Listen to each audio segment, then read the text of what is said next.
नमस्कार दोस्तों, मैं हूं आपके साथ देवन अम्बेडकर। साथियों, आज मैं आ गया हूं टीकमगढ़ भीम आर्मी आजाद समाज पार्टी से। यहाँ पर भीम आर्मी से हैं ये सागर संभाग उपाध्याय, और पूर्व में यह भीम आर्मी से जिला अध्यक्ष टीकमगढ़ रहे हैं।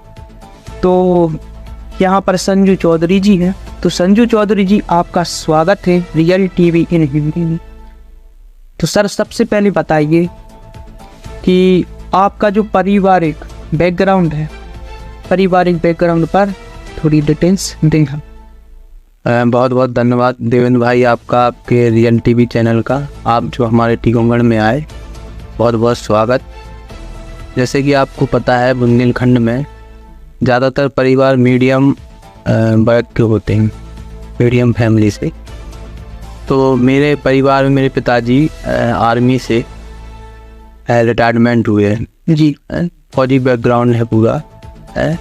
तो इसी में जैसे माता पिता ने बताया कि किस प्रकार समाज में हो रही कुरीतियाँ, गांव से हम लोग जी, तो गांव में देखा कि भाई किस प्रकार से शिक्षा की किस प्रकार हमारे लोगों को परेशानियाँ होती हैं गांव में, कई प्रकार की शिक्षा, स्वास्थ्य, कई ऐसी समस्याएं हैं जो समस्याएं होती हैं उनका निराकरण नहीं होता है। कई नेता आते हैं, वादे करके चले जाते हैं कि भाई आपका ये करेंगे वो करेंगे, लेकिन कुछ नहीं होता है। तो पिताजी से मैंने प्रेरित होकर समाज सेवा के लिए आगे आया। मैंने भीम आर्मी देखा कि भीम आर्मी में SC ST OBC माइनॉरिटी जी, किसी को भी कोई समस्या होती है तो भीम आर्मी सबसे पहले खड़ी होती है। तो मैंने देखा कि भीम आर्मी बहुत एक विशाल संगठन, पूरे भारत देश में माननीय चंद्रशेखर आज़ाद जी के द्वारा ऐसे लोगों की हेल्प की जाती है जिनका कोई नहीं है जी, जिनको कोई राजनीतिक कोई पार्टी सपोर्ट नहीं करती, उनका सपोर्ट माननीय चंद्रशेखर आज़ाद जी और हमारी भीम आर्मी करती है।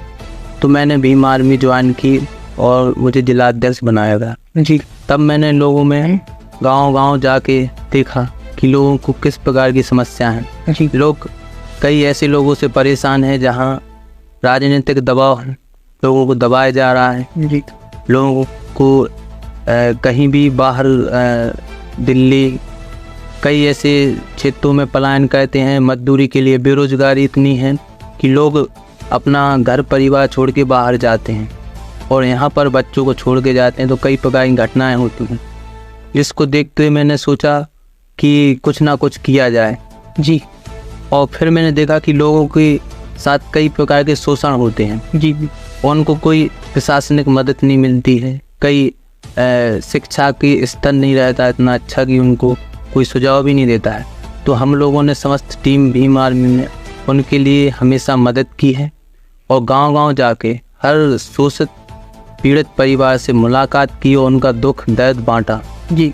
तो आज फिर हम लोग गांव में, अब चुनाव का टाइम आया है, तो गांव से कई लोगों ने, हमारे जो युवा साथी और हमारी माताएं बहनें और बुजुर्ग वरिष्ठ जनों ने मुझे कहा कि भाई आप इतनी हेल्प करते हो, हर जगह जाते हो, आप चुनाव लड़ें। तो मैंने कहा अगर आप लोगों का सपोर्ट रहा तो मैंने कहा ठीक है। फिर मेरी जो भी पार्टी है अपनी आजाद समाज पार्टी जी, तो अगर वो हमें जिम्मेदारी देते हैं यहाँ से टीकमगढ़ जिले से, इस विधानसभा से, तो निश्चय ही हम यहाँ से उनकी उम्मीदों पर खरे उतरेंगे और यहाँ से पार्टी को जिताने के लिए जी जान कोशिश करेंगे। तो भैया मुझे बताइए, आपने यहाँ पर टीकमगढ़ विधानसभा से और आवेदन भी भर दिया, अप्लाई भी किया है शायद कि आजाद समाज पार्टी आपके लिए विधायक प्रत्याशी के रूप में घोषित करे, लेकिन आप क्षेत्रीय भी हैं, विधानसभा क्षेत्र से भी आते हैं। शायद इससे पहले ये भी सुना जा रहा था कि आप शायद जतारा या खड़गपुर से भी चुनाव लड़ सकते हैं। तो भैया यहाँ पर चुनाव की चर्चा हो रही है, तो बताइए, ये इसमें खर्चे लगते हैं बहुत ज़्यादा, ठीक है, तो बताइए आप खर्चे को कैसे मैनेज कर पाएंगे? अब खर्चे का यही है कि फैमिली से पिताजी को सपोर्ट करेंगे और बाकी खर्चे का ये है कि अगर जनता ठान ले जी, लोग ठान ले कि नहीं ये प्रत्याशी सही है, तो खर्चा कुछ नहीं होता है। प्रचार प्रसार, क्योंकि वोट के लिए खर्चे की ज़रूरत नहीं पड़ती है। वोट अपने अधिकार है, संविधान ने अधिकार दिया है आपको वोट डालने का, जी तो उसके लिए कोई खर्चा नहीं लगता है। और जो भी खर्चा छोटा जो भी फॉर्म अप्लाई करने में जो भी लगता है, तो फैमिली और हमारे जो भी टीम है हमारी, उसके द्वारा मैनेज किया जाएगा। सर मुझे बताइए, आपने जो आवेदन किया पार्टी के लिए, अभी तक वहाँ से कोई जवाब आया?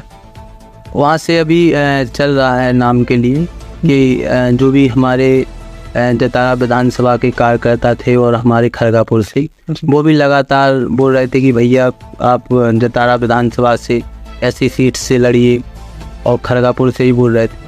तो मैंने कहा कि टीकमगढ़ ज़िले में 1990 से अभी तक किसी भी पार्टी ने अहरवार समाज को कोई टिकट नहीं दिया है जी। ना 1990 से अभी तक कोई अहरवार कैंडिडेट को किसी भी अन्य दल के द्वारा उतारा गया है। जी जी। और यही मुख्यालय है, जिला मुख्यालय। तो मैं सोचता हूँ कि आज तक यहाँ से किसी ने शुरुआत नहीं की है, तो मैं सोचता हूँ कि यहाँ से मैं शुरुआत करूँगा और इस पार्टी से, आजाद समाज पार्टी से मैं यहाँ से चुनाव लड़ूंगा और लोगों का विश्वास जीतूंगा। तो भैया मुझे भी बता दीजिए, अगर आप चुनाव जीतते हैं तो क्षेत्र की जो क्षेत्र की जनता है, क्षेत्र की जनता के विकास के लिए आप क्या क्या कार्य करेंगे?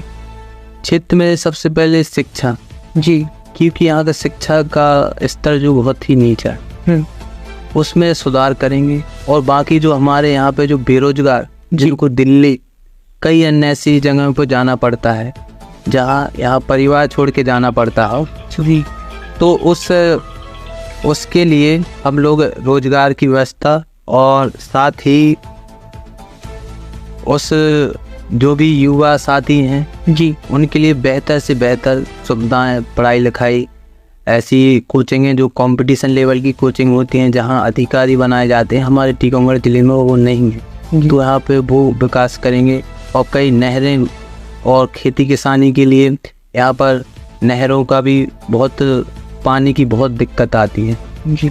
तो इसलिए हम लोग अगर बनते हैं या कुछ हमें जनता विश्वास दिलाती है, तो इस बार हम लोग नहरें और यहाँ की जो कई ऐसे गांव हैं जहाँ पर सड़कें भी नहीं हैं जी, और कई गांव में ऐसा है कि जहाँ पे लाइट की भी समस्याएं आती हैं जी।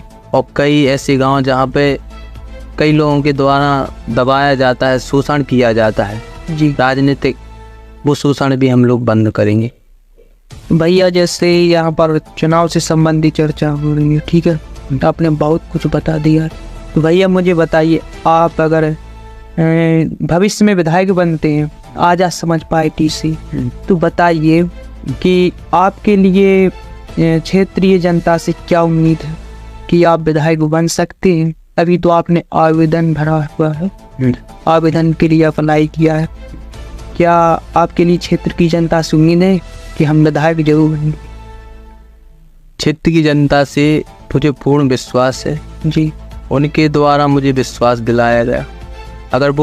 अगर चाहें, मुझे अगर चाहते हैं कि मैं विधायक के रूप में बनूं और उनका सेवा करने का अगर मौका देते हैं मुझे जी, तो निश्चय ही उनकी जो भी समस्याएं हैं वो संपूर्ण रूप से उन पे कार्य किया जाएगा। उन्हें 5 साल के 2 साल को, कई विधायकों को 5 साल के बाद भी नहीं होते, मैं 2 साल के अंदर ना उनको पूरा संपूर्ण रूप से कर दूंगा। कहते हैं तो बहुत बढ़िया लगा था कि ये उस दिन 10 तारीख को भी हमारे सभी जो साथी थे उन्होंने सोचा कि भैया को कुछ लोग चाह रहे हैं कि टीकमगढ़ जिला से कि इनका नाम खत्म किया जाए, वो बढ़ रहे हैं यहाँ से। तो उस दिन सभी लोगों ने साथ दिया। अच्छा, तो उस दिन करीब 2-3 हज़ार लड़के थे अपने पूरे, जी, जो बिल्कुल परिवार जैसे हैं। उन्होंने उस दिन एकता दिखाई और माननीय राष्ट्रीय अध्यक्ष जी को भी बताया कि भाई आप क्या कर रहे हो और इतने अच्छे व्यक्ति को आप लोग दरकिनार कर रहे। तो माननीय राष्ट्रीय अध्यक्ष जी ने भी बोला था कि भाई आप चुनाव लड़िए। सारंगपुर भी गए थे हम लोग, तो वहाँ पर भी राष्ट्रीय अध्यक्ष जी ने बोला था कि आप चुनाव लड़िए।